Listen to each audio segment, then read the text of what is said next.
Hi everybody. Um, I wanted to make a video today about being stuck and hopefully offer some tips about how to get unstuck. Um, Now, what does being stuck mean?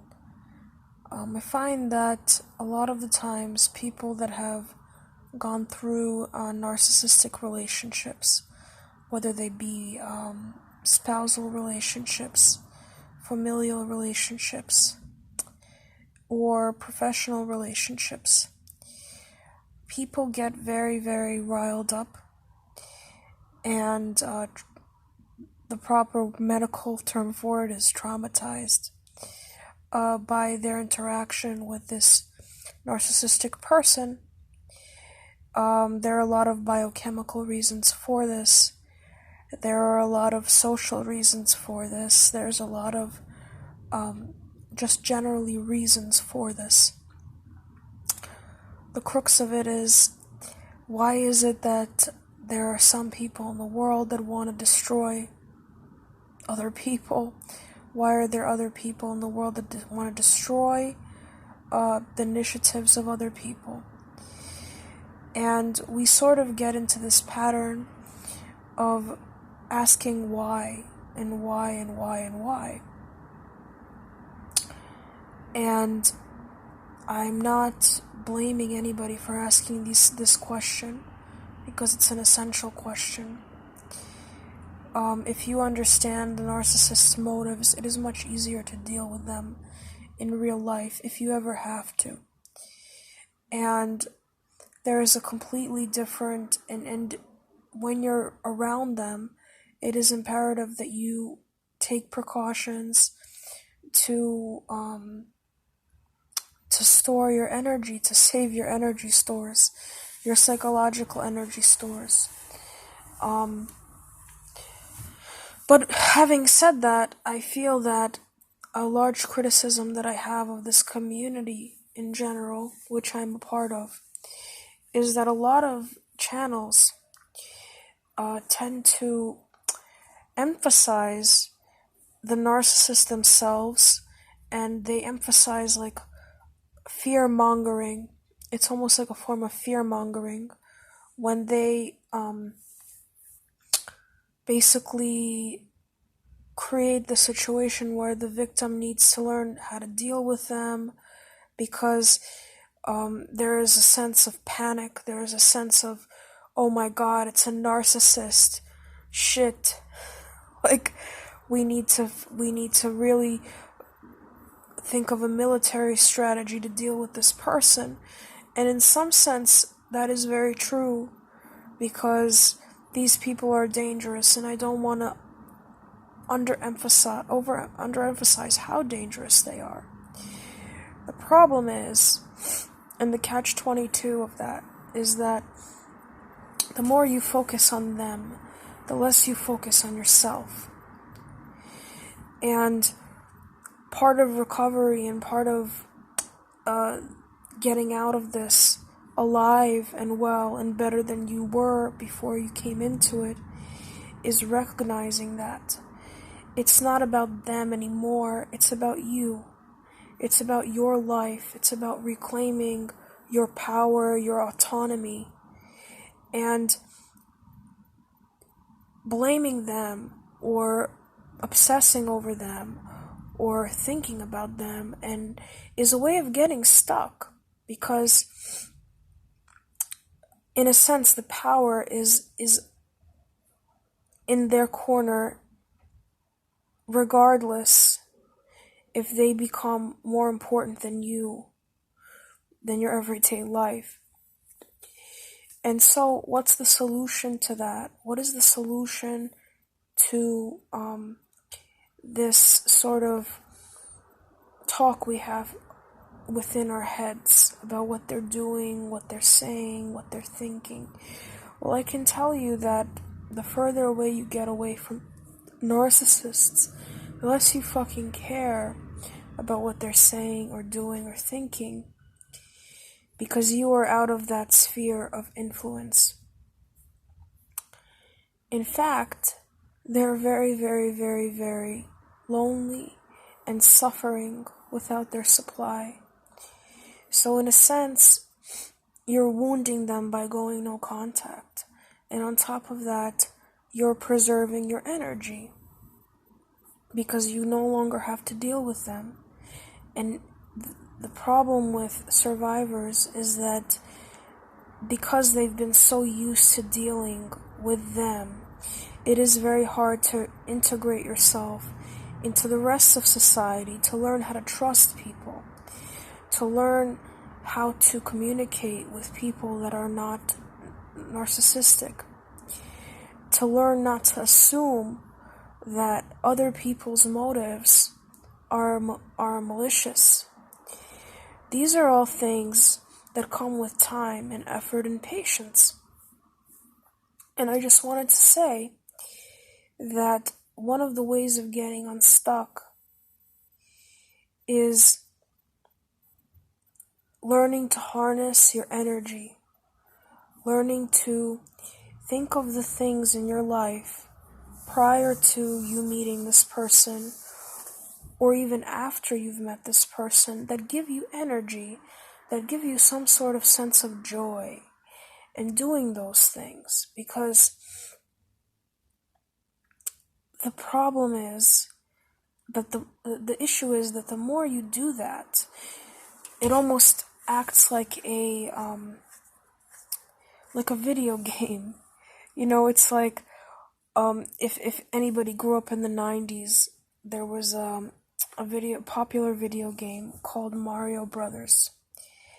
And so Mario is going through the game and he's getting all of these coins and this energy and these little trinkets on his way to finishing off the game, right? Each level has a certain amount of trinkets or jewelry or treasures, and the objective of the person that's playing the video game is to sort of collect all of these trinkets so that there's some reward at the end of the level, right, that they carry into the next reward.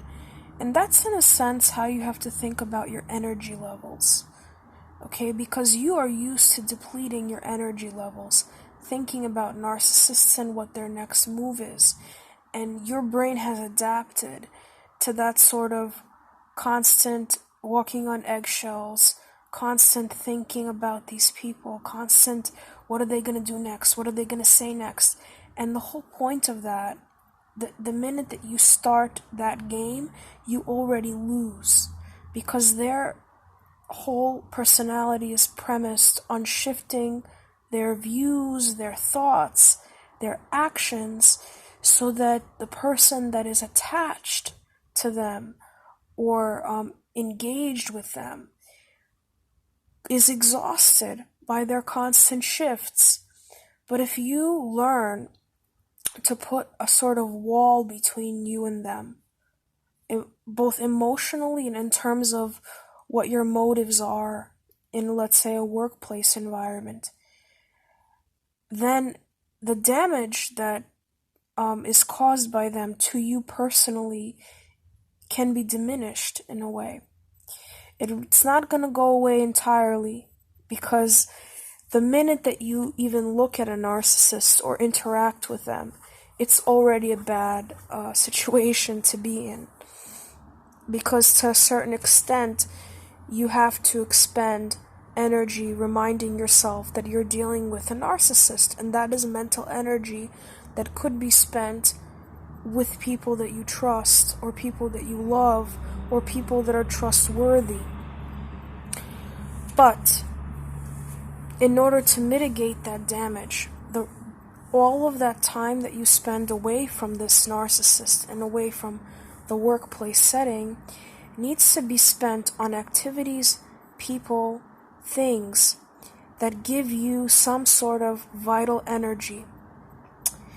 And when you fill yourself with positive energy through the activities that you do, through the people that you see, by engaging with people that you truly trust, then that stigma of being the victim of narcissism diminishes with time, and diminishes very rapidly. Because the problem with this community is that it teaches you how to interact with narcissists, how to spot them. But how to fill yourself up with energy, with a life force, is completely neglected. And part of the problem is that only you could really resolve that issue, that question of what gives you energy. For some people, it's meditating. For some people, it's running. For some people, it's dancing. For some people, it's drawing. For some people, it's reading. But if you don't spend lots of time engaging in these activities that fill you up and and also by extension give you a higher self-esteem, then you will always be attached to the narcissist in a way. You're always going to be looking around your shoulder, and you're going to have that eggshell feeling. But the more you do things that are meaningful to you, the less important they become. And I want to emphasize that this is a process. Like, grief is a process. If you've spent many years with this person, you're going to go through a period of grief. However, there is an end in sight, is what I'm trying to tell you. And the way that you see them will change with time. They will lose their power and their force to scare you, to intimidate you, because you will become more and more and more confident as time goes on, provided that you do things that you love and you spend time with people that you love.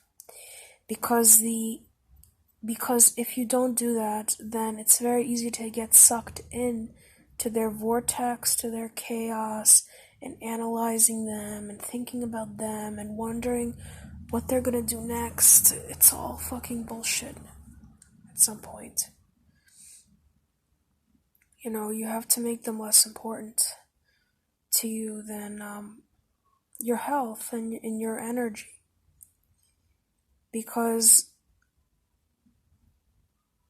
we've all been through it. We've all been through trying to justify being in these relationships, trying to find a way out of these relationships when they're there, trying to show them the way to God, trying to think of ways to get revenge on them, trying to engage with them, knowing that they're narcissists and trying to get revenge that way.